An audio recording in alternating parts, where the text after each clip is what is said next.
Ce film est monstrueux.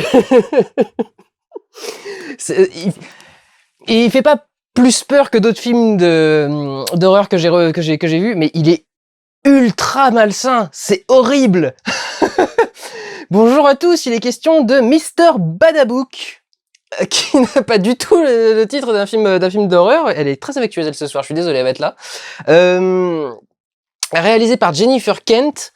Laisse-moi juste accéder à mes notes, s'il te plaît. Avec Essie Davis et Noah Wiseman dans les rôles principaux de Amelia et de Samuel. Une mère et son fils qui vivent ensemble dans leur maison. Jusque-là, rien de bien anormal. Sauf que le papa n'est pas là. Et le papa n'est pas là parce qu'il est parti avec une autre madame, comme c'est souvent le cas, mais parce qu'il est mort sur le chemin qui emmenait sa femme à la maternité pour qu'elle accouche de Samuel. Les relations sont donc très tendues entre la mère et le fils. Le fils arrive dans ses 7 ans. Son anniversaire arrive bientôt. Évidemment, son anniversaire est aussi l'anniversaire de la mort de son père. Et à quelques semaines de son anniversaire, il se met à dire à sa mère qu'il voit des monstres partout. Alors ça fait plus longtemps que ça dure, mais là il en voit un en particulier qui apparemment a l'air de bien lui coller. Et un jour, sa mère découvre dans l'étagère un livre intitulé Mr. Badabouk, qu'elle commence à lire à son fils, parce que c'est un espèce de livre d'images à l'air un peu particulier, mais ça va.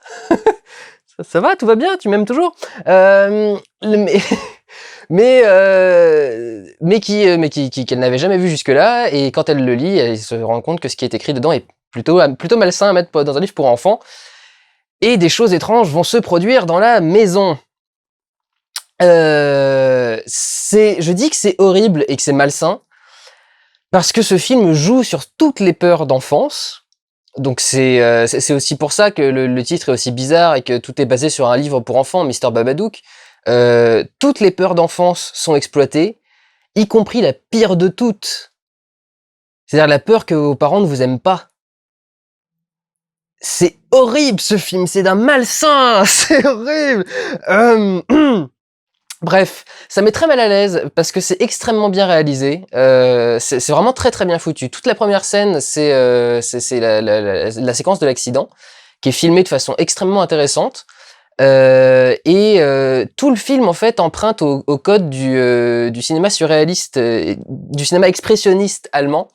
Ce qui implique que toute la mise en scène en fait, ce que font beaucoup de films, mais toute la mise en scène est tiré de ce que pensent les personnages. Par exemple, il fait très sombre dans leur maison, et quand ils sortent à l'extérieur, ils sont toujours un petit peu moins clairs que les autres personnages. On s'en rend pas trop compte à l'image, mais ils sont plus ternes.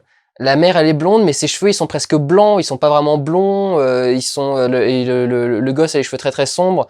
Ils sont moins colorés que les autres personnages.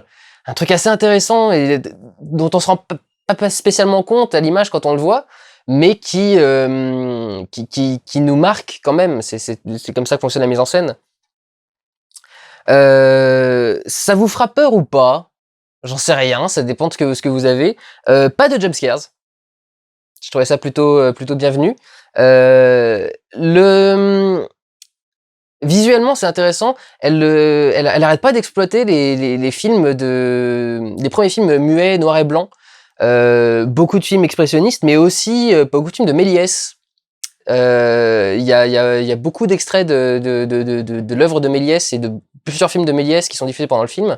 Parce que comme la mère et le fils n'arrivent pas à dormir, ils se mettent à regarder la télé et elle arrête pas de zapper. Elle tombe toujours sur des extraits elle tombe sur du Méliès, elle tombe sur Nosferatu, il me semble, ou des choses comme ça. Bref, il y a une exploitation comme ça de l'histoire du cinéma et des films en noir et blanc qui est plutôt intéressante. Et surtout tout ce travail du coup sur la créature et sur le monstre qui est vraiment bien réfléchi et qui fonctionne plutôt bien. Et le film est beaucoup plus psychologique qu'horrifique. C'est de la terreur psychologique le but. C'est vraiment c'est pas vraiment de vous montrer des choses qui font peur, c'est de vous faire peur. Il y a une différence qui est très très subtile, mais qui est intéressante à gérer. Ça se travaille dans l'ambiance, ça se travaille dans le design sonore, ça se travaille dans les bruits. Ça se travaille dans le fait de jouer avec les peurs, de ramener la couette au-dessus de soi et d'avoir l'impression qu'on est protégé. Et d'un seul coup, on entend Babadou qui est très très fort devant la couette. Et on se dit ah. Je suis désolé, je vous en ai révélé une, mais juste pour que vous essayez de comprendre ce qu'il y a d'horrifique dans ce film. C'est vraiment très très bien foutu. J'étais allé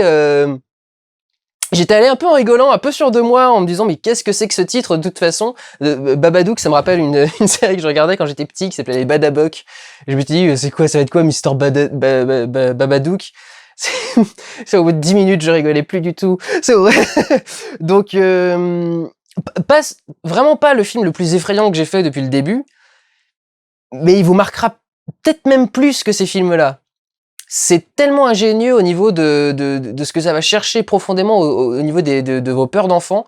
Et c'est aussi un film sur, évidemment, sur le deuil et sur le fait de régler ses problèmes au lieu de les garder, de les garder en soi et de jamais réussir à vraiment les sortir et les extérioriser.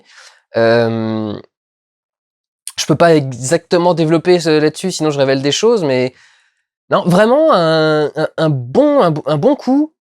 A priori, c'est le premier film de Jennifer Kent, qui avait fait un court-métrage juste avant, qui était sur le même thème. C'était une mère et son fils, qui étaient poursuivis par un monstre qui par contre, cette fois-ci, était dans une peluche. Si ça me semble bien. C'est un film qui vient d'Australie. Plutôt original c'est pas un film dont on a l'habitude de recevoir des films. On en a pas reçu beaucoup. On en avait reçu un qui était pas bon, qui s'appelait quoi? Oh, je sais plus, c'était un jeune ado qui... il y avait une nana qui voulait faire la soirée du bal de promo avec lui, et en fait, lui, il veut pas, et en fait, du coup, elle l'invite chez lui un soir, et le père le séquestre en le clouant au sol, ou un truc genre, enfin, un torture porn à la con, enfin, voilà, ça, j'avais pas aimé du tout. Mais voilà, pour le coup, celui-ci est vraiment pas mal. Et il a été financé par un Kickstarter. En grande partie par un Kickstarter. Ce qui est très intéressant parce que ça fait des années qu'on se demande si ça pourrait être un moyen de financer le cinéma.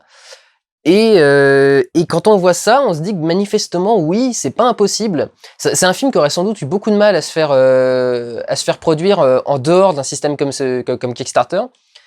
Parce que quand on fait un film d'horreur et qu'il n'y a pas de jumpscares et que tout est plus basé sur la psychologie que sur vraiment montrer un truc horrifique, designer une créature qui fait peur et un machin, je pense que les studios auraient pas dit oui. Alors ils auraient dit oui, mais il fallait vraiment changer le truc. Même si c'était pas cher, c'était même pas leur problème. C'est juste que pour eux, ça aurait pas été quelque chose qui pourrait faire peur aux gens.